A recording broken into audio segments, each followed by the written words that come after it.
Hey guys, happy Thursday. Hey everyone. Thank y'all for joining. I was wrapping up a phone call, y'all. Oh my God. It's like every time I get ready to go live, I get a phone call. I don't know what's going on. But let's get into the show. I hope you guys are all having a great Thursday. I see my top flights are in the building. Thank you all for joining. Let's go ahead and get into the show so we can get done.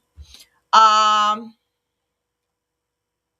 Hello to everyone. All right. Of course, everything said in the video is alleged and in my opinion and is used for fair use and entertainment, right? That means don't take none of this ish serious. Except the tea, all right, and the receipts. Okay, so y'all take those serious. But let's go ahead and get into the show.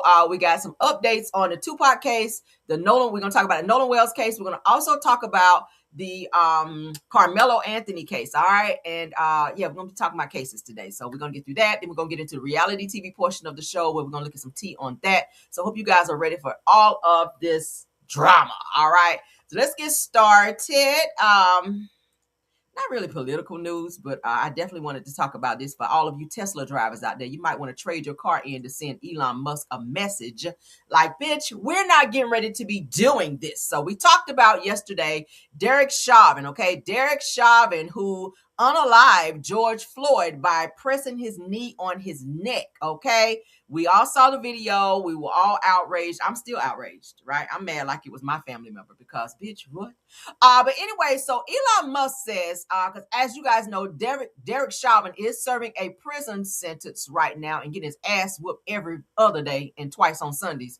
And he has filed so many motions to say that he was arrested and in jail unjustly and all this other shit. He was unjustly convicted. Anyway, so Elon Musk went on Twitter on yesterday and said Derek Chauvin was unjustly convicted of unaliving, therefore he should be freed. So he can just be out here unaliving people all willy-nilly, putting his knee on their neck. Suppose that was your nephew, your son, because you got a bunch of kids, Elon.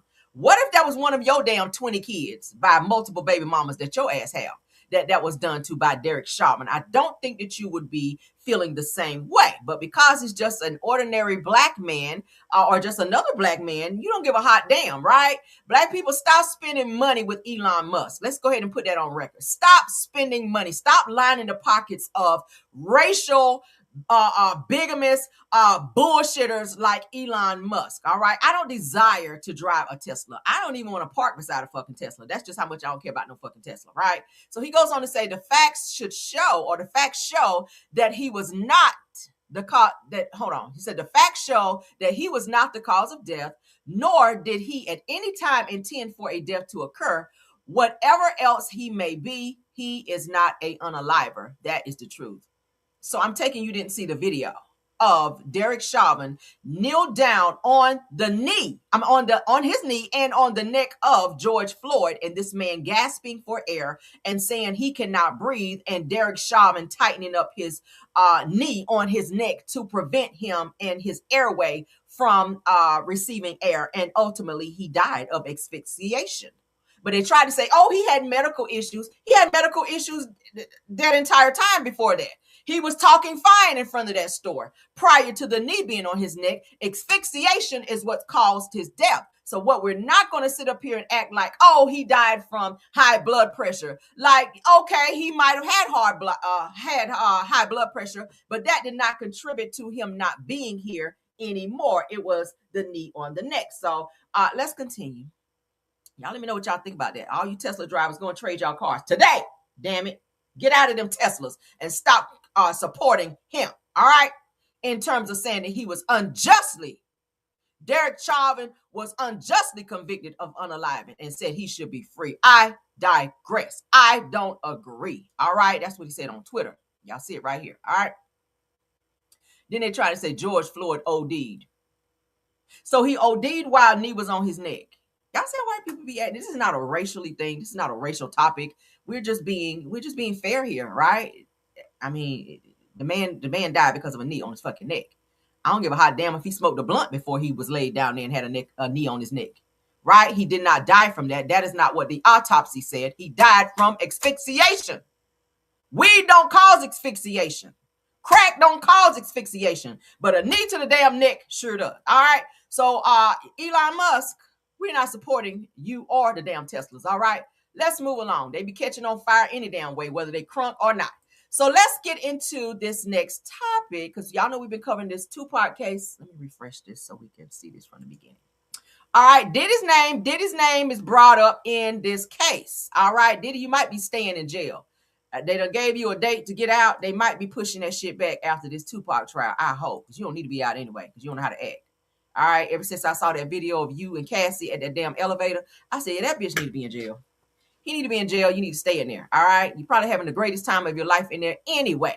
All right, you booty bandit. But let's continue on. Shout out to the Jasmine brand on this one.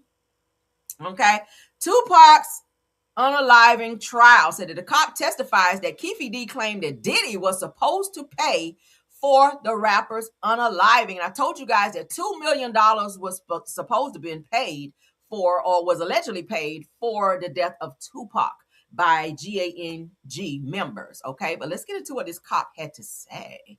Let's go. Combs was supposed to have given money to Zip Martin to give to Mr. Davis for payment of the Tupac murder. Fast forward, we go to Mr. Davis. He says he can rekindle that relationship with Mr. Zip Martin and give him to talk about the money that was given from Sean Puffy Combs to Mr. Martin that never got to Mr. Davis. And did you guys or Mr. Davis come up with a plan to get leverage on Mr. Williams, Zip? What was the idea? Me, Detective Kading, ATF Jim Black, and Keffe D, Mr. Davis, flew to New York so Mr. Davis can work undercover to try to rekindle that friendship and business relationship with Zip. And when Mr. Davis goes in to, do you remember the name of the club? It's called the Zip Code in Harlem. Does he in fact meet with Zip? Zip, he did, but from what we gathered from Mr. Davis told us, he passed him off to his nephew, meaning Zip passed him off to his nephew to do business with him.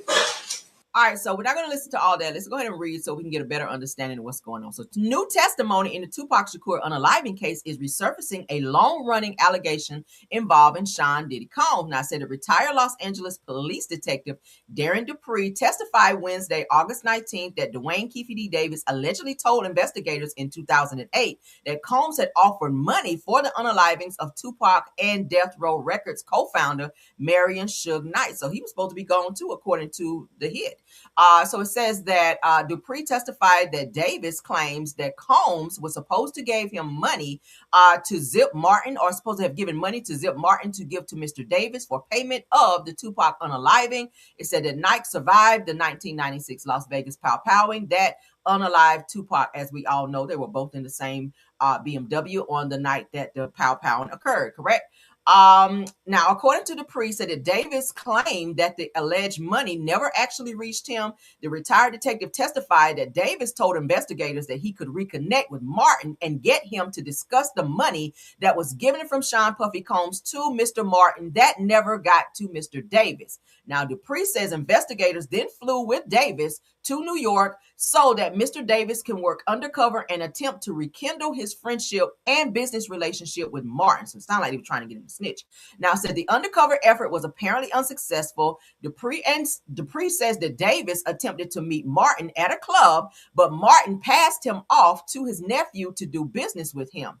So Dupree added that Zip had cancer or something like that, said that he was sickly, and said that he wasn't in the business no more, something like that. So it did not work. So the testimony does not establish that Combs actually paid anyone to unalive Tupac. Dupree was recounting allegations that Davis allegedly made to investigators. Combs has denied involvement in the Tupac unaliving and has not been charged in connection with the unaliving. Davis is accused of orchestrating the September 1996 drive-by pow-powing that unalived the 25-year-old rapper, which is Tupac, in Las Vegas. Shout out to Megan Cunningham because she's the one who actually originally talked about it, but also shout out to Jasmine Brand for reposting. So if they can find a money trail or some type of text message or some type of audio conversation where Tupac may have spoken to someone, not Tupac, but Diddy may have spoken to someone about a payment, the amount, who was going to do it, some type of setup or hit in terms of unaliving Tupac, that will be his ass. Okay. So if anybody has that, there we go. Now, I did see that female rapper, what's the child name? Foxy Brown is supposed to also be testifying in this case as well for something she says she saw and or knows about, and she's naming names. So hopefully she be okay and safe after she does this testimony. But she is said to be also cooperating with the feds and will be testifying in this Tupac case. So we'll see what happens. And when she testifies, we will play it here if there's a video. Okay, so let's move along. Yeah, Foxy Brown says she is talking, honey. So hey. Tupac was her friend and she want to see justice. I get it. I ain't mad at it. Shit. Okay, if you know something that's gonna bring justice for your friend, go ahead and say something, baby, because everybody is still upset about Tupac's death, right? Imagine where he would be in his career right now if he was still here. Okay. So Mob James appears frustrated while trying not to snitch during Tupac's unaliving trial. This shit here was funny to me, but let's get into it. This is the same man said he would pow his own brother, right? He was a part of the gang back then. He also worked for Suge Knight. He also said he would pow Suge Knight if he would have put his hands on him disrespectfully. So shout out to the neighborhood talk. Let's go. Question Stop. Can you focus on me for a second, sir? Yeah, I will. And I apologize. I just want to make sure that we're clear, okay, for these people. In terms of that information, none of those people were there, right? What people you be speaking on? The people that was already in the neighborhood, or the people that left Las Vegas that same night Tupac was shot to go home, bear their arms, and go to somebody else's neighborhood to look for somebody? They had to pay it back. So once again, my question to you is that the information that I'm asking about is the people that back home, you're saying were eyewitnesses to this? How could people back home be eyewitnesses to something that happened in Vegas? No, that's not what I'm saying. The people that were here in listen to my question, sir. The people that were here in Las Vegas, you're telling me were eyewitnesses to what happened and went back home. Is that what you're telling me? I'm telling you, the people that was at 662. Just answer my question, sir. Yes or no? I can't answer that without a what you call it. You trying to tell me to say something that you're not going to understand if you let me explain to you. No, answer my question. I'm not answering nothing. My question is... Stop. We say you can't come in court and do things how you want to do it. They're asking you questions, then you have to answer. They don't want no long, drawn out, synopsis of what you might have felt happened on that day. It's, a yes or no, or did it happen this way? Like, he is getting frustrated and he's been a little too erratic in court. They're going to throw his ass up out of there. But let's continue on. So that's what's going on in the Tupac case. All right.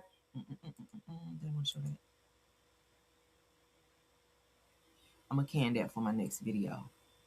Yeah, we're going to talk about that next. Let's get into Carmelo. All right. So Austin Metcalf's dad with his racist ass, let's get him up here because he is mad as fuck about the recusal of Judge Roach, baby, because y'all know that's his friend, right? That's his friend. Judge Roach was his friend, girl. So he is mad. He is mad as hell, and he is speaking on Carmelo's win yesterday in court for the recusal of Judge Roach. And as we know today, prayers up again. Don't stop praying because we still got another mountain to climb in this Carmelo case. Today will be the hearing for the new trial, okay, where they will set a date or say yay or nay for a new trial in this Carmelo case. Hopefully they will. Now that they have Judge Roach recused, we do have the new judge that will be taking over. So he will make the decision today if there will be a new trial. But Austin Metcalf's dad, Jeff Metcalf, seems to be very optimistic that there will not be, even if it's a new trial, that it's not going to change anything because of what was said in the prior trial. So let's get into what he had to say. Shout out to NBCDFW. Let's go. I mean, if they want to view it as a win, that's okay. They have every right to view it as a win. I mean, technically, yes, they got the judge recused. Okay. Let's see what happens tomorrow. Let's see if they're still celebrating tomorrow, because If he's granted a new trial, he could get more years. I have no idea what the defense is going to throw up for their reasons for a new trial. To me, it still doesn't matter. It doesn't change the facts. The facts are the facts. We had 35 witnesses last time. We only had to use 21. And 31 of them hoes was motherfucking lying because, including your son, who did 2 interviews with news stations and changed his whole entire story whenever he gave his testimony. You gave a completely different testimony to the police than what you gave on your written statement. Your son did, right? So I'm not sure with these witnesses, and a lot of his friends out here, a lot of Carmelo's friends got on the stand and lied on Carmelo on what happened that day because they're afraid of your other son who probably threatened to put paws on them if they didn't say, I'm gonna say allegedly, if they didn't say what was agreed to be said, because y'all did congregate after your son passed away. I hear y'all had a nice little cookout with all the friends over there at your house. I'm pretty sure there were some conversations that was had, kind of like almost with the Nolan Wells situation, where all the homies got together at one person's house and said, okay, this is what we gonna say and this is how we gonna move. And bitch, nobody better not move no type of way than what we say. And if you do, this is what we gonna do.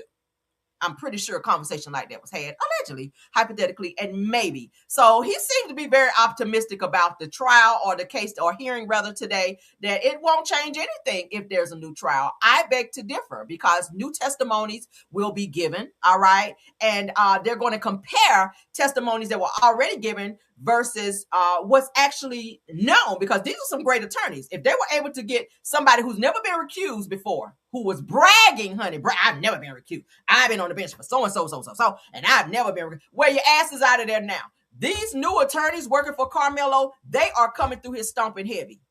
And I have all the faith in the world that they are going to find some serious loopholes that happened in this first case, which is going to give Carmelo a few heads up in this new case. And we're going to go ahead and speak into existence that he will get a new trial because he deserves a new trial. This was definitely a self-defense case, and this first-degree bullshit, they need to throw it out.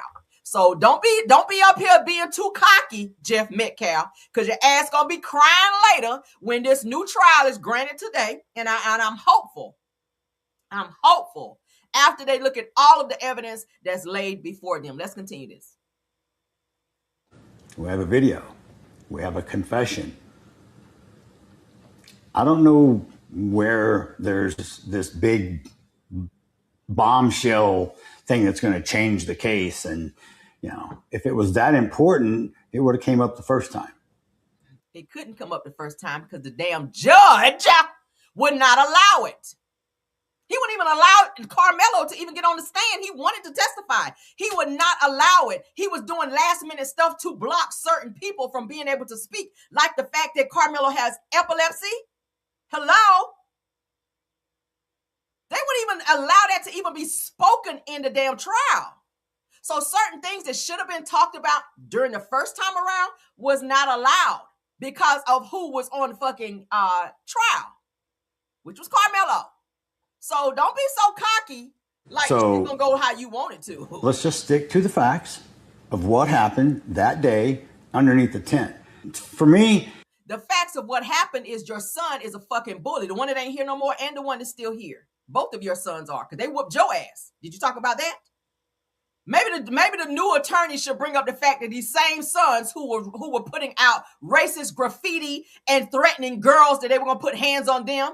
They said that their hands are bisexual, meaning they will put hands on boys and girls. We read all of that here, where it was already witnessed that your son, Austin Metcalf, repeatedly told Carmelo he had to move from somewhere when he was not in authority to do so. He got out of his seat. He got out of his seat and approached him. Give me 1 second, guys. I got to take this call. I'm so sorry.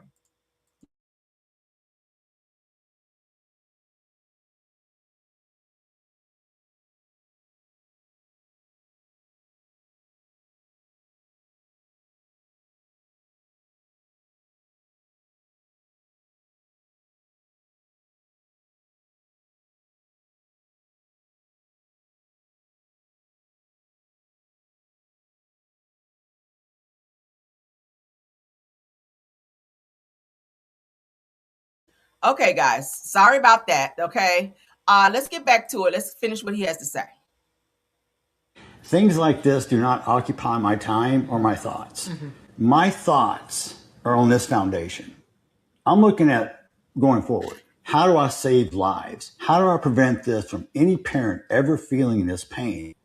It is the deepest, worst pain any human being could ever live through. How do I prevent it? So I'm going to ask Teaching the surviving son not to be like the one that ain't here, right? Teaching your surviving son to not act like the one that ain't here, right? Because they're bullies. Had he not been a fucking bully that day, had he not had his sights set on Carmelo, he would still be here. Had he shut his mouth and mind his own fucking business, being a male Karen down there at the track meet. That's what he was doing, being a fucking male Karen, and it cost him his life. everyone's help. Support Austin Metcalf Foundation. No. So your kid comes home alive from school. I'm out here to save lives, and I don't care what color your skin is. I judge you by your character, not by the color of your skin. So you don't care what color someone's skin is, but you were running around saying watermelon felon, making racist comments as related to Carmelo, who is an African-American male. But you're saying, hey, black, white, we don't care. You just want money for this organization that you created in the name of your bully ass son. I will not. And I'm going to tell anybody on the sound of my voice, don't support that bullshit because you care nothing about nobody but yourself, sir. You are self-serving in this entire case. I feel like this case was already decided before it went to court. Why? Because the person who was overseeing the case is your friend. Y'all already had Carmelo set up to go straight to the prison. His bunk was already ready. Paperwork was already signed before he was found guilty. So don't tell me that this shit was not already orchestrated prior to the gavel being slammed down saying guilty 35 years. We're really not going to do that. We're not supporting any organization that you or anybody connected to you have going on right now. We're just not going to do it. So spare us. No. And there's what I want to tell everybody, and I want to ask this, and I'll ask you. You're either part of the problem in today's world or you're part of the solution like your in son. Today's world. Problem. What side do you think you're on? I mean, if they want to view it as a win. Yeah, we do see it as a win. And today we're gonna claim another win. Okay. And when some things have been uncovered that you and your son and everybody else that testified in this case lied, I really hope you brought up on perjury charges as well. And your son should be brought up on charges for assault, for also putting his hands on Carmelo, because he was seen in the video also attacking Carmelo when his brother, Austin Metcalf, first put his hands on him as well. Carmelo was jumped by 6 people, and all 6 of them should have charges pressed against them. Absolutely. They should go to jail for assault, because that's exactly what it was. Your sons have been known to do that, including assaulting you. But because your son is no longer here, I get it. You're mad. That is a very sad situation. I would be sad if something happened to my child. But we got to look at the facts and why he's not here. Had he sat his ass down and let an adult tell Carmelo what to do, and he not got up in his face and challenged him after Carmelo told him, don't put your hands on me. It's on video where Carmelo said, I told him don't put his hands on me. And he did it anyway. Because why? White privilege. We're going to call it out. Privilege. His uncle was the warden at the same prison that Carmelo got sent to. The judge is a friend to his father. So he said, what the fuck gonna happen to me if I do put my hands on you? I'm covered. That was his mentality. So y'all feel like y'all won because Carmelo's sitting on 35. That's now. That's now. They didn't recuse that judge for no reason. I guarantee you, shit about to turn around. Okay? We're gonna speak into existence. It's about to turn around.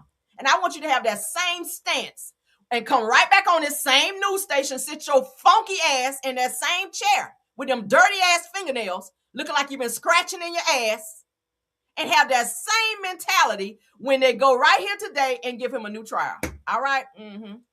Scratching in your ass. That's what it looked like. You scratching in your ass before you got on this news thing. Because them nails is black as hell. Let's move along. While we're talking about Carmelo, okay? Let's go on and get you good and mad.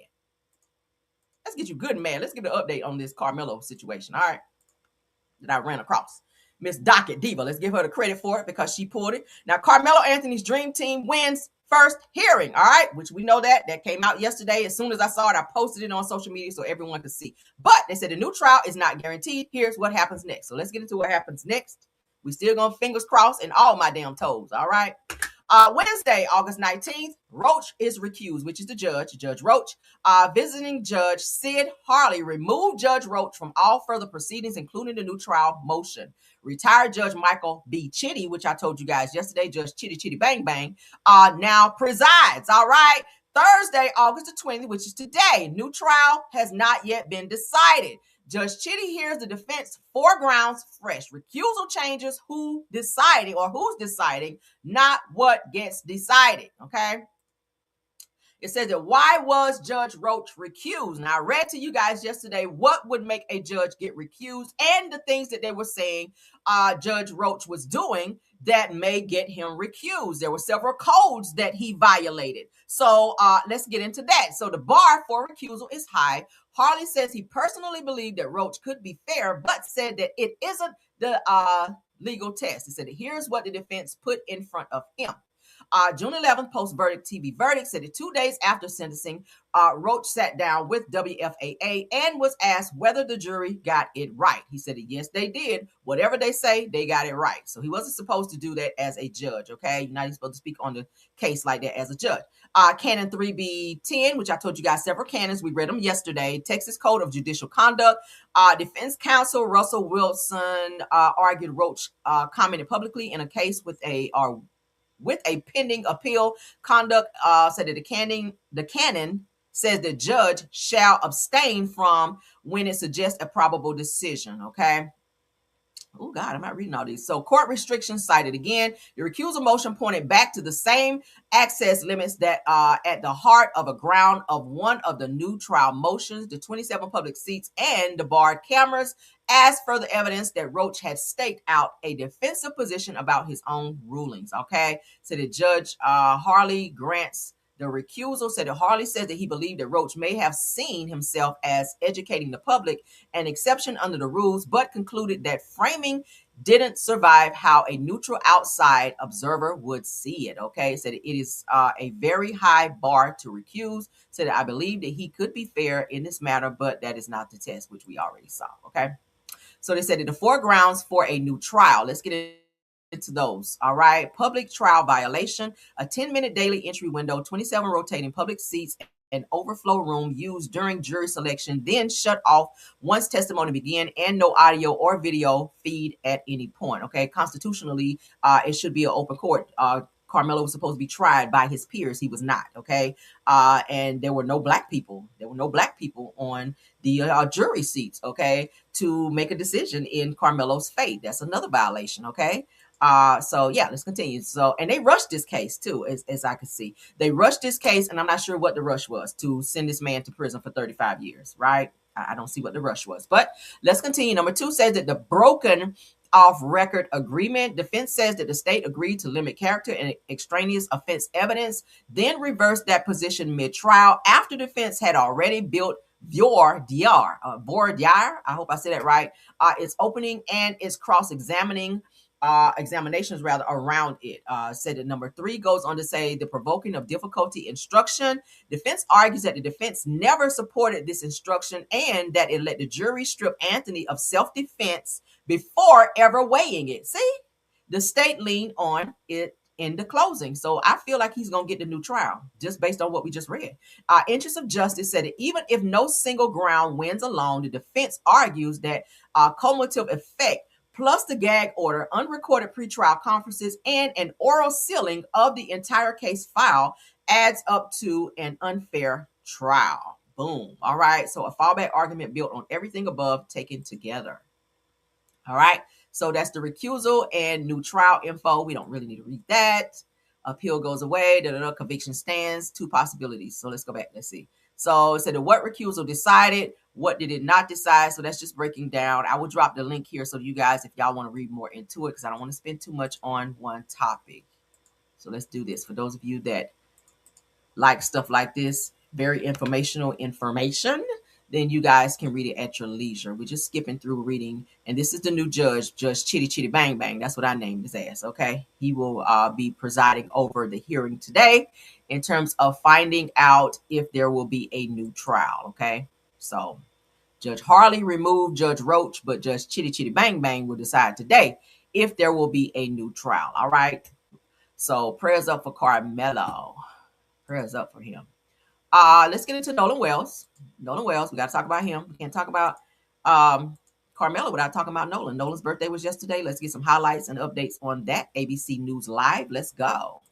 Nolan Wells' family and attorney Crump spoke with ABC News, Lindsay Davis, on what would have been his 19th birthday. Said that Wells went missing after going on a 4th of July boating trip, as we all know, with friends to Horn Island, Mississippi. Let's get into what they're having to say. It's a sense of what the hardest part of today is.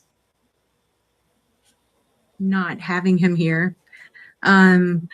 Not being able to FaceTime him and sing my horrible happy birthday song. Yeah, just him not being here with us. Elmore, how are you remembering your son on this day? Not so much for how he died, because we still don't know that, but for how he lived. Just the joy that he brought to our family. Just watching old videos and just reading old messages.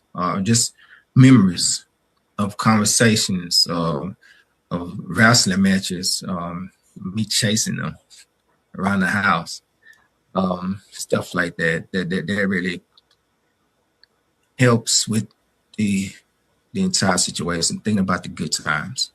Why was it important for you all to do these vigils and honor Nolan in this way on his birthday? To make sure that his story stays alive, for people to understand too that it's okay to want to ask questions, want to make sure that you know the truth of what happened, but most importantly, just keeping his legacy alive. Any idea how Nolan would have celebrated his 19th birthday? He would have been at school, so Yes. Of course we would not have been able to see him until the weekend. So I'm sure he would have gone to football practice, had class, and probably been like, "Hey, Ma, hey, Dad, send me some money so I can go get some actual food." Yes. Ben, want to bring you in here. So where do things stand now in the investigation? Damn, back up, B. Well, right now we're still seeking answers. I know we're Why being so close? You scaring me. trying to work collaboratively with the district attorney's office. Obviously, the Congressional Black Caucus has asked for the FBI to open an investigation. But, we're celebrating Nolan's birthday, what would have been his 19th birthday. Over a month has passed since his tragic death, and still we don't have the answers to what happened to Nolan Wells. Give us a sense of what the hardest part of. Yeah, so y'all heard that. All right, so we're gonna look at y'all know they had like a vigil yesterday for him for his 19th birthday. They also sang happy birthday to him. That was so sweet. You can see the pain in his pay attention to his father when they're singing happy birthday. It's like his mind, some type of memory or something came over him. Like he wants to kind of get into the mood of what they're doing, but you could tell he's just so sad. The mom, she's really trying to push through. You could tell as she's singing the happy birthday song, but the dad is like, he's really taking it hard. It's like he's still processing it. This is still fresh. It's only been a little over a month. Okay. But the mom, she's really holding up pretty good. So still prayers up for them. Cause I mean, godly, it has to be hard every day, but every day it does get a little easier, but they are still in that phase, the grieving phase where, sometimes you're okay. And then the next minute you just want to cry. So shout out to the father and the mother, and everybody coming together to give them prayers, on that day and to sing happy birthday to Nolan. This was really nice. Mark Morial, let's get into it. Beautiful. Happy birthday, happy birthday, Nolan. Happy birthday, Nolan. Happy birthday, on board. Grab his hand. Come on, baby. Come on. Birthday, it will be quiet. Happy birthday. Crump, this ain't no damn club. Put your hand down. One last time, do it again.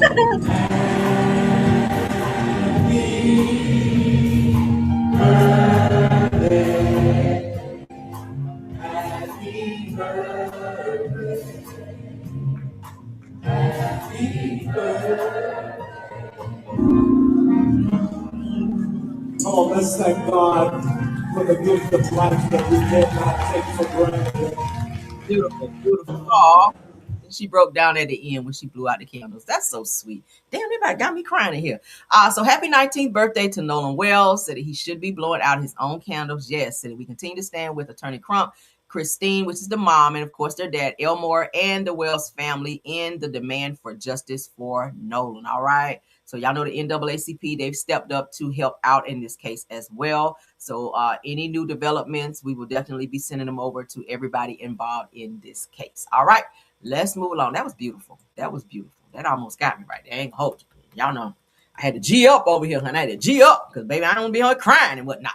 But that was yeah, that was really nice. So let's get into this next piece where Al Sharpton says that one of Nolan's friends may want to come forward and that he would pay for any attorney that he chooses if he wants to come forward and talk. So something going on here. Let's see. Because I said, uh-oh.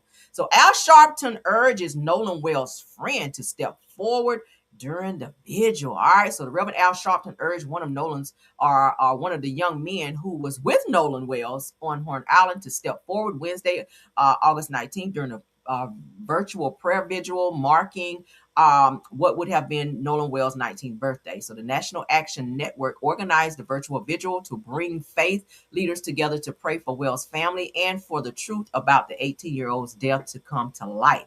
Said we are not accusing anyone of anything. Sharpton said during the vigil, said we are not against anybody. Why is everybody against us? Said why are people upset that we just want the truth? That's what I'm saying. So Sharpton said conflicting accounts surrounding what happened on the island don't smell right. I said the same thing. Said he also pushed back against criticism directed at the Wells family, including attacks from some of the friends and parents connected to the outing. Said, why are you getting angry when people are saying that they want to know the truth? He says, arguing that those involved should instead be saying, we will help you find out the truth. Right. So why aren't you guys attaching yourself to give any information over to the people that's over Nolan's case versus fighting against it and doing interviews against the mom and the family because they just want to know the truth? It's weird.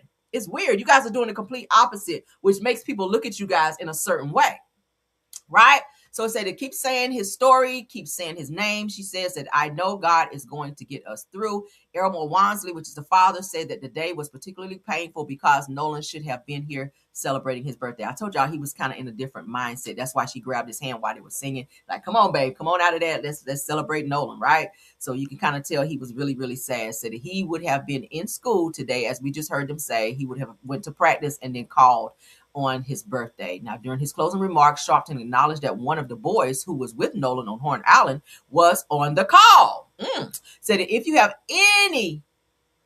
have nothing to say about, so if you have nothing to really be concerned about, then you should step forward, according to what Sharpton said. So if you want to join in on what we're seeking, you're welcome. Said we don't have to slip and slide here. Said we just want the truth about this young man who should be celebrating his birthday today. Let's get into Al Sharpton. I've been told that one of the people that was with Nolan has been online watching this. If you want to come forward, call us. I'll get you an attorney. I'll pay for your attorney of your choice.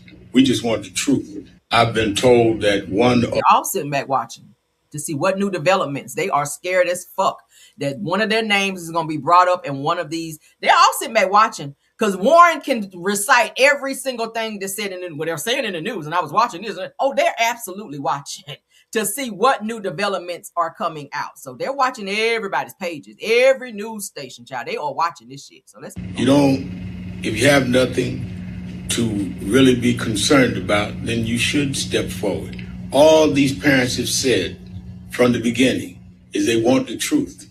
So if you want to join in on what we're seeking, you're welcomed. We don't have to slip and slide here. We just want the truth about a young man who we should be celebrating his birthday today. You don't. Nolan was an incredible person. And his loss has definitely affected our family in ways we could have never imagined. So I just ask that you all please continue praying for us, especially today. Nolan was. We have a major void that's been taken away from us. And it's something that is going to take a lifetime to even try to feel. But we thank you guys for being there with us through this journey, because it is a journey, not just for our family, but for everyday families who may have gone through this or just feel for us. Prayers up, man. That's hard. My God. So shout out to Al Sharpton, Ben Crump, and everyone that's helping with this case. Shout out to the Wells family and prayers up for everyone involved. Let's move along. Got a quick update for the case we talked about the other day where they found the kids locked up in the trailer with this lady who was supposed to be the babysitter who got close to the mom for like over a year to get her to be comfortable with giving the kids over to her, where she ran off with the kids and they found them. Thank God they were okay. So we have a new development. So kidnapping suspect faces new charges after investigators say pregnancy was fake. So I told you guys that she had something. I read somewhere where she was something was going on where she couldn't have kids or something like that. So she was seeking out people who could have kids, and I think she was going to try to steal these kids and keep them as her own. This kind of sounds like the same story that happened with the what's the little girl that was stolen from the hospital? Y'all remember that? And they made a whole movie about it on Lifetime. I actually follow her on Facebook now, and she's getting ready to have a baby girl now. Okay, what is her? I can't remember her name. But anyway, Crime Watch Atlanta. Y'all know what I'm talking about. It's on I think it's on Lifetime. Okay, Niecy Nash played in the movie as well. But yeah, the girl is getting ready to have a baby. But let's get into this though. Paulding County, Georgia, said a Georgia woman at the center of a kidnapping investigation is facing additional charges accused of faking her own pregnancy. Now, Lakeisha Brown was arrested on Monday after she was found with 2 kidnapped children inside of a trailer at an Atlanta apartment complex, right? It goes on to say that Channel 2's Ashlyn Webb has been digging into Brown's background and learned that deputies in Paulding County received a tip that Brown has sent a picture of what appeared to be a unalive unborn to a man that she allegedly told was the father or child's father. Said that the man's family told deputies that Brown had also sent him pictures of a newborn along with the baby's weight and time of birth. She's sick. Said that the man also sent investigators pictures and videos of Lakeisha showing baby clothes and newborn items. According to the police report, Brown's daughter had texted the man saying that her mom had a baby. Now, said related stories is that he was trying to find out what the status of the child was because I think he was trying to do the right thing and be a father. Paulding County Sheriff's Ashley Henson said that Brown eventually led deputies inside the home, telling them to search the entire house because there was no baby. Investigators found something that raised more questions, an open package of newborn diapers. Several of them were missing. It said that deputies even searched 2 burn barrels in the backyard. Obviously, they thought, if there was an allegation of a child being unalive, that they thought that was a part of it. So they thought maybe if it was a baby, that maybe she burned it in a barrel. Said that in the end, deputies found no newborn, and investigators say that they determined there never was one. Okay, said that we actually were able to determine that she used what appeared to be a doll to simulate an actual birth. Henson told Webb she is sick. Said, I think that the diapers and the photos that was a part of the scam, said, I guess to entice him to provide her money for things throughout the pregnancy. In addition to the kidnapping charge in Atlanta, said that Brown now faces a misdemeanor obstruction because she lied and hindered their investigation. So Brown was previously indicted in Alabama in a strikingly similar case involving the kidnapping of a newborn. So I feel like this woman can't have children, as I told you guys before. So she seek out people to act like she's the babysitter and get them to get comfortable with her and to be alone with the kids. And then she said, oh, I'm going to go to Walmart like she did with this last mom. Oh, we're just going to go to Walmart. We'll be right back. And then, minutes turn into hours turn into, and then she just don't come back and she don't answer the phone. Right. So let's continue on. What do y'all think about that? That's the update on her crazy ass. Moving right along, honey. Let's get into this Candy and K. Michelle beef because child, they are still going. And K. Michelle has called Candy out. So we're going to look at it. We're gonna get into the reality TV portion of our show, and then we gotta go. All right, Hollywood Unlocked, shout out to you. So K. Michelle responds after Kandi Burruss addressed her alleged mean girl comment. All right, so the mean girl comment originally came from Tamar, and now Kandi is being called a part of the mean girl crew once again. So let's get into it. K. Michelle denies calling Kandi Burruss a mean girl and seemingly shades Francesca Amaker over Big Tigger and the wife drama. Y'all know Francesca is the girl who works with Big Tigger at B103, and she is also suing Big Tigger's wife for the allegations of saying that they're having some type of relationship when she says they're not. So let's continue on. K. Michelle says to Kandi, she said, actually, I didn't say that, but that lady did say that you was Tigger's side piece. Ooh, so she's talking to the girl at the radio station. This is not to Kandi. So she says, Kandi responds to K. Michelle calling her a mean girl. Oh, anyway. So let's continue. This is what was said. To me, I am not nice to you. Did you see the clip where K. Michelle, she mentioned that you were a mean girl in Atlanta? So K. Michelle was responding to, what's the child name? Hold on. Francesca. Okay, so you are she not nice responded to me. Francesca by saying, actually, I didn't say that, but that lady did say that she was Tigger's side piece. So this is what Francesca had to say because she brought up K. Michelle's name. I am not nice to you. Did you see the clip where K. Michelle, she mentioned that you were a mean girl in Atlanta? I personally feel that mean girls can't call other girls mean girls. It doesn't work like that. Like, we've seen her, like, literally go in on people on multiple times on camera, on television, and, you know, calling people out their name, doing all the things. And with that, I have to say, if I'm a mean girl, she was a mean girl too. If you are not nice to me, I am. Oh, you heard Candy. If you're not nice to me, I ain't nice to you. Everybody's seen you on TV acting a goddamn fool. So you want to come up here and say, I'm a mean girl? Let's go back and roll that beautiful bean footage of your ass up there on Love and Hip Hop acting a whole crazed individual, shaking tables and threatening folk. All right, and getting into it with Rashida, throwing candles at Rashida. Y'all remember that episode? I would never forget that. So now Kandi and K. Michelle are now beefing, child. Let's continue on now. Kelly Farrell got another garnishment on the way. Okay, Miss, I don't know who Gary is. And so Gary said, bitch, I'm about to reintroduce myself to you because now I done went down there to Bravo and got your Bravo checks garnished, bitch, so you can pay me back my $80,000. Okay, so now another garnishment is has already been filed. We about to look at it. Okay, shout out. What up, Hey Peanut? Thanks for being here, dear. All right, Kelly, Miss Kelly out here acting like she don't know nobody. So you ain't pay your employee. We already talked about this. We covered this. But little Miss Nana's chicken and waffles, okay, you ain't pay your employee. So she said, bitch, after Gary get his money, I'ma go on and get that garnishment on your ass so I can get mine. Because her employee former employee that used to work for her at Nana's Chicken and Waffles says that Kelly ain't paid her several checks.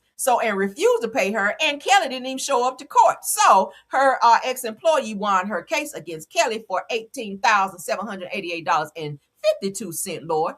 And she also said that she's alleged to be owed more than $2,000. So let's read first, and then we're going to get into the court document. Shout out to Reality T because she posted it. So the legal tea surrounding Real Housewives of Atlanta's Kelly Potter Farrell continues. Former Nana's Chicken and Waffles employee Sanaya Casey sued Kelly over allegedly unpaid wages after claiming that she worked from July 8th through August 15th and received only one payment. Now, y'all remember I originally covered this and I shared with you guys. She was on Twitter airing out Kelly, saying Kelly and her mama was in on it, right?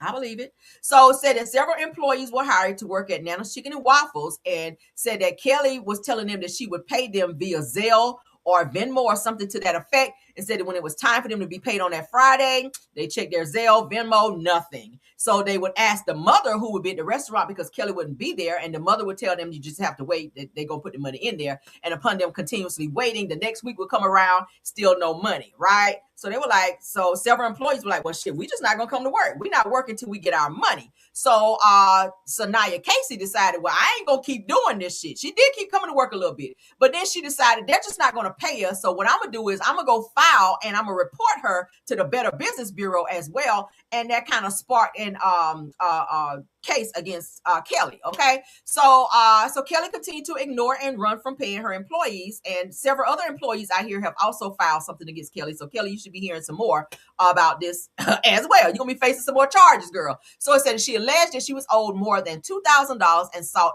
$18,788.52 in total damages, including lost wages, back pay, damages, and legal fees. Ooh, girl. Damn, Kelli. So they said Sanaya says that she won the case, and now she appears to be pursuing collection. Now, in her latest video, she headed to the Fulton County Courthouse writing, "Going to get my check after Gary gets his." Okay, Miss, I don't know who Gary is. So said that the court appearance also reportedly went forward without Kelli appearing, because she don't never go to court when she got to go, adding another layer to the situation. Said it, and just like that, Gary Tolliver, Sanaya is now looking to garnish money owed to Kelli. Ain't gonna have no checks. You're gonna be working at Bravo for free at this point, bitch. You're gonna be working on the show as a friend of for free, because you got to pay these people, right?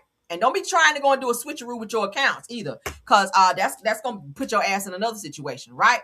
So Kelli be doing all this talking, jumping into everybody else's business on the show and at the reunion, but you won't be jumping in your own damn business and getting your ass down there and paying the people you're supposed to be paying, all right? But you do have some more litigations on the way. Let's get into the court document. This was filed in the Fulton County Superior Court. E-filed, it appears, on 6/12/2026 at 2:23 p.m. Shay Alexander is the clerk of court, rather. Now, in the Superior Court of Fulton County, state of Georgia, Sanaya Casey is the plaintiff. Nana's Chicken and Waffles, Kelli Farrell is the defendant. All right, you guys see the civil case number there. Final order of default judgment. The above captioned case came before the court on May 20th, 2026 for a duly notice hearing on plaintiff's motion for default judgment, which is a motion said that the plaintiff appeared for the hearing while the defendant did not appear, as she never does for any of her court days, right? Said that having considered the motion, the arguments of the plaintiff, and the record of the case in this entirety, it is hereby ordered, adjudged, and decreed that the plaintiff's motion is granted, and that a judgment is hereby entered in favor of the plaintiff and against the defendant jointly and severally in the principal amount of $18,788.52 together with the cost of court. So ordered on this 12th day of June 2026. The honorable judge, child, and signed off on it. So Kelli, that's your ass, baby. So go on, and maybe Shamil can give you a loan since she's speaking up for you at the damn reunion, right? She said you always naked, so apparently y'all run around naked in front of each other all the time. Allegedly. Hopefully y'all can go and put some clothes on, and she can go and write a check out of Gerald's account so she can help you pay off some of these damn debts since y'all buddy now. All right, but let's move along. So as you guys can see, Kelli Farrell, child, got another garnishment on the way. Hallelujah, Lord. Moving on. That's what your loudmouth ass get, okay? Oh, child. So now K. Michelle is dragging Shamil. So let's get into that, child. She done went live, airing Shamil out like a drop-top Mercedes. So we're going to get into that. We need a jam session. Say no more. Let's get this up first, though. All right. All right, let's get into the jam session, because my moms are telling me y'all sitting on my likes, child. And we don't like that. All right. So let's get the likes up, baby. Let's get the likes up. So we can get on through this show, right? Don't have called police up in here now. Call popos in here. Right, let's get the likes up. Let's get the likes up. Let's go. All right. Tap for me.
Let's get on back to the show. All right. We don't want to hold it up too long. I think y'all get the point, baby. Let's tap on that like.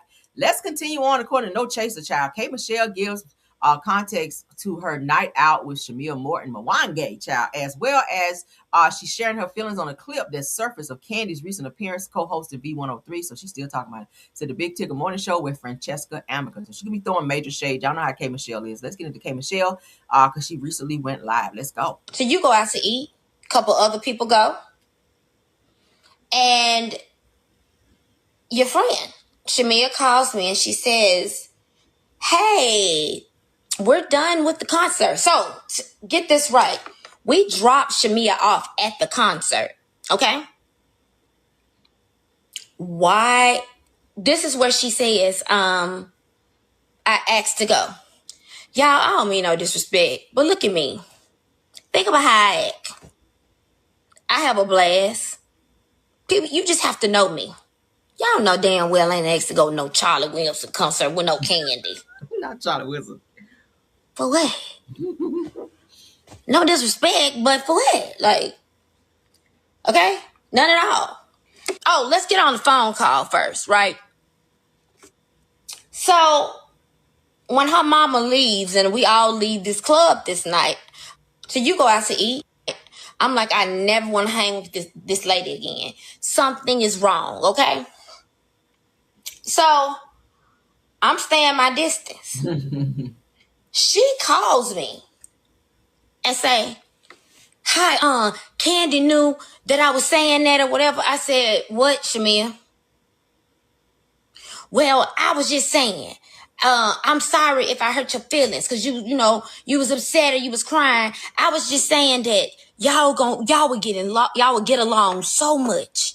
Y'all would be the best of friends. Y'all talented. You're pretty. She like you. You like her. I'm like, what does this have to do? Why are you being messy, Shamia? What are we even talking about? Yes, this is a pretty woman. Yes, she has success. Me and this lady have never had a problem. We're in the music industry. We've never had a problem in over 10 years. So what? What are you doing? What are you doing? What are you doing telling her and telling them, Rashid and them, telling these girls that I want to hang with them? Out of all of these years, I done got away from that. You didn't come into my life. And you telling these girls I'm asking to hang with them? You out your fucking mind. You are out of your mind. So I'm telling her, I never said that. I never asked you. I never asked you to go to, I don't even talk about these women. Well, I'm sorry. You know, she always sorry. I'm sorry. I'm sorry. I just wanted us to be cool. All to be cool. You wanted us to be cool. I don't have no problem with these women. But I don't want to be their friend either. I got my friends. So what are you?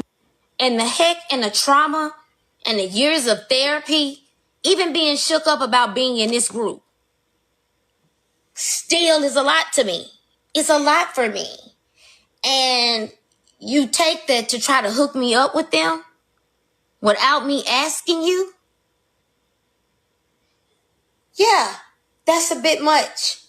That's a bit much. Leave me out of it. Leave me out of it. So by the time I get to the TV show and we being asked questions, that's when I say, I don't want to hear no more about no candy coated nights. Candy coated clicks. That's when that happened. And I said that there wasn't no disrespect towards Candy.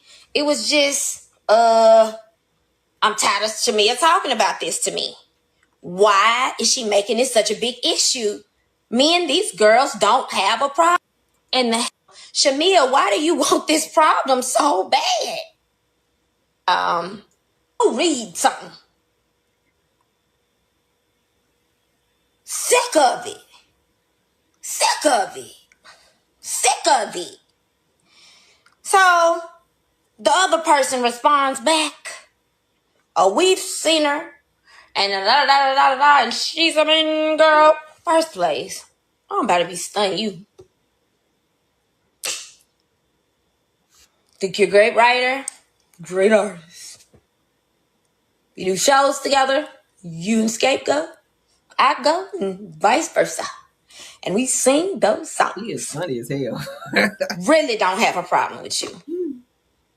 Really even respect your business. But you were so quick. Soon as she told you, Kay said this about you,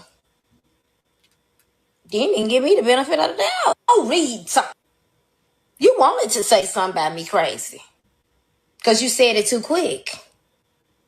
But that's okay. I still respect you. I'm still a woman. You wanted to say something about me. So y'all see that? So K Michelle, she's talking about Candy and she's talking about Shamil. Shamil is messy as hell. But then when you confront her about it, Shamil be sitting there looking like Drew, like, what did I do? What did I say? I didn't say that. The whole time you said the shit, right? And then she want to hurry up and apologize to make the shit go away. Shamil, I don't know. I like Shamil, but Shamil, sometimes you just kind of take me off the beaten path with you, and I just be like, I don't know what the hell going on with you, child. I don't like this season. I'm just not feeling you this season, Shamil. I'm sorry. Maybe because you attached to Kelli, who I just do not like, right? But shout out to K Michelle for calling it out. She's funny as hell too. She said, why the hell I'm asking to go with you to a damn Charlie Wilson concert? What's wrong with Charlie Wilson? Like, don't be how he get straight in this. Damn. Charlie, like, how I get in this? All right, let's get into this next topic with Riley. Since we talking about Candy, let's talk about her daughter. Riley, honey. Riley talking about the situation with the divorce between Candy and Todd, okay? Y'all know she's on her next gen NYC show over there acting the fool drunk and cussing people out and threatening folk, okay? And now she's getting a lot of backlash behind it. But let's get into it. Shout out to Bravo TV. I know, like, my mom and Todd are on a good page. They're, like, co-parenting, like, very well. I think I'm just, like, the young one, so I'm, like, trying to, like, deal with my emotions and see how I feel. Riley, you've been hanging around too many white people, because why are you talking like this? Like, every 5 seconds is like, girl. I'll also be there for my mom. I just want everything to go the best way. This Valley girl accent is sending me. Okay, sorry. I was, like, tearing up a little bit. Do you have a napkin? Use this side of it. That was on my... Sorry, I get a little bit too emotional, and I try to hold it back. Oh, stop. I don't want to. I know, period. Todd has been in my life since I was a kid. Hey, look at Riley. Riley, I give you this ring as a symbol of, I know you're not my biological daughter, but I love you as if you are my daughter. I think it really caught me by surprise, and I don't literally know how to emotionally handle this. I know, like, my mom and Todd are on a good page. They're, like, co-parenting, like, very well. I think I'm just, like, the young one, so I'm, like, trying to, like, deal with my emotions and see how I feel, but also be there for my mom. I just want everything to go the best way. So she's talking about, I guess, the divorce and all the things going on with Candy and Todd. I mean, I'm happy that she still has a relationship with Todd. Okay, I've seen them taking pictures and stuff together, going places. So I'm happy that because in the beginning I was worried. I was like, oh Lord, because Riley was acting like Mama Joyce, because y'all know that's who raised the child, because Candy was on the road. But Riley was acting like her damn grandma. I said, Candy, I don't know about this one, but Riley kind of came around.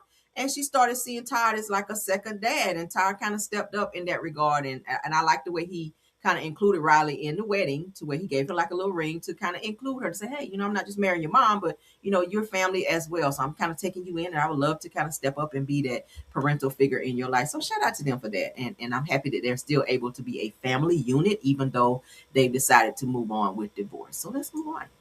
All right, last topic. Why are we still talking about Candy Girl? So it looks like they were on some type of game. Let's go ahead and pull it up so y'all can see with me. This is our last topic, then we gotta go. Okay, because I got stuff to do, y'all. I gotta get caught up. I can't be on here all damn day. All right, so according to the Jasmine brand, it said that could Candy Burst be convinced to make her way back to the Real Housewives of Atlanta? Now with Phaedra on there. Said that Candy recently linked up with Real Housewives of Atlanta star Kelli Farrell, and the two appeared to be having a good time together. Sharing a clip of the moment, said that Candy praised Kelly's personality, writing that this little firecracker right here is hilarious and broke. Did you put that in there? Said that she also celebrated Kelli for being part of the winning team during their outing, adding that we brought home the win. So they had some type of game that they were playing where they had to like spell out stuff or whatever. Candy, you had a few trip ups, but I guess y'all brought it home, child. But let's get into it. Say it again. You know what happened? They just made us aware that we've done the best of any team that has played this game, meaning no team that has played the spell-off so far has won 27 points except for our team. Do you know what that means, guys? It means that she needs to come back to RHOA. What? How did she get that to make It's that? It's two housewives winning. I thought that was so good. What y'all think? Yeah, girl. Let's see in the comments. Let's see in the comments what y'all think. Girl, you could have got 2 women. What they say? Say it again. You know what Is not trying to come back to no damn Real Housewives of Atlanta. No, ma'am. Okay. A lot of people said they don't really want to see Candy back on there now that she left. Candy's been off the show now for several seasons. And baby, you just got reduced to a friend of. So I don't know why you worrying about Candy position when you barely got your own. You need to be worried about them garnishments over there. But what do y'all think? I don't care no more. Let's move on out of here, child. I will be back for Midday Pop-In, and please keep your notifications on. Thank you so much. Let me go back up. You guys were talking about the Kamaya story. Thank y'all for putting that in the chat, because I forgot her name, and I'm fully following her over there on Facebook. But she about to have a little baby. I hope that she has a different mindset, and I hope that kind of gives her a sense of reality as related to her having her own child now, so that she can kind of see how her own mom felt. We're talking about the Kamaya story, how her own mom felt losing her as a baby and being raised all the way up until she was like 18 years old, where this crazy psycho lady stole her from the fucking hospital. Y'all remember that? And raised her as being her mom. But then when she had to show all these documents showing that she was the biological mom, she couldn't do that. And that's when her ass got caught. But Kamaya, of course, still loved this lady who was in prison for stealing her. And apparently still be visiting her and writing her and stuff. You know, I don't know. It's like a Stockholm Syndrome situation. But that's the only mother that she knew from. Y'all saw that movie? Yeah. That's the only mom that she knew from birth. And unfortunately, she doesn't really see the side of it being a crime. She see the fact that her mom had to go to prison because her biological mom, I guess, kind of inserted herself. So she's kind of punishing her biological mom, and she has a very horrible relationship with her dad. So I really hope that her having this baby will kind of desensitize her a little bit, bring her around a little bit more to see that, hey, see how much you love your baby? That's how your mom love you. So yeah, I follow her. She got a real nasty mouth too. She really needs to be in some therapy if she hasn't already been. But thank you guys for being here. Okay. Rose said that lady really took care of her, but yeah, she did take care of her and she loved her, but she was wrong for what she did. Like, the mom was crying out. She saw them on the news stations crying out for her child, and she didn't give no fuck. She kept that child and raised her till she was 18, and her ass went to prison. But yeah. So if y'all haven't watched the Kamaya story, go and watch it. It's really, really good. Let me see what Peanut had to say. She said that she said life was sad with what she took her bio mom through. Yeah. Said that she has a better relationship with the dad versus mom. She has daggers for the mom though. I'm like, why you have this much vitriol towards your mom? That's the person who gave you life. But again, I said I think she'll better understand it once her baby gets here.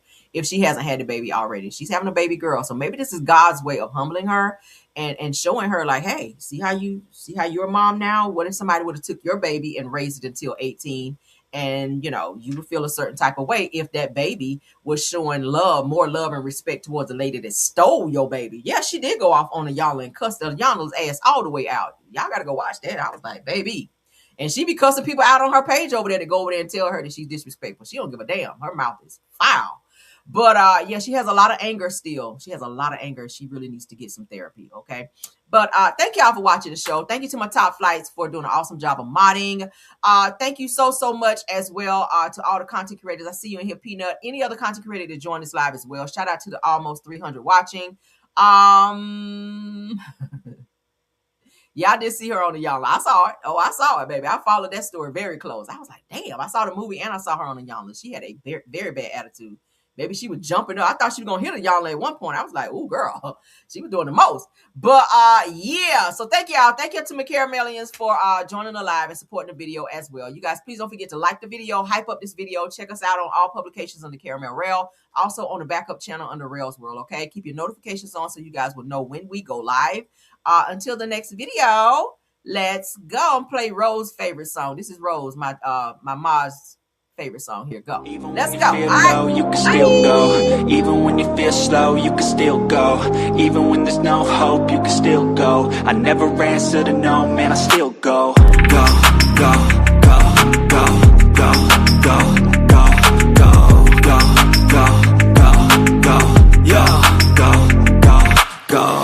hustle every single day. I'll be making moves till I'm buried in my grave. To the system, I don't wanna be a slave. I've been doing shit my way, or the highway. And in the driveway is a nice range, cause I grind through the climb, I invite pain. You'll never hear me, bitch, nah, I don't complain. Just gotta flip the switch and you can go and obtain anything you want, anything you need. Your mind's got the key ingredient, it's belief. They'll deceive with the negativity, but I just slide right by that energy. Even when you feel low, you can still go. Even when you feel slow, you can still go. Even when there's no hope, you can still go. I never answer to no, man, I still go. Go, go, go, go, go, go, go, go, go, go, go, go, go, go, go, go,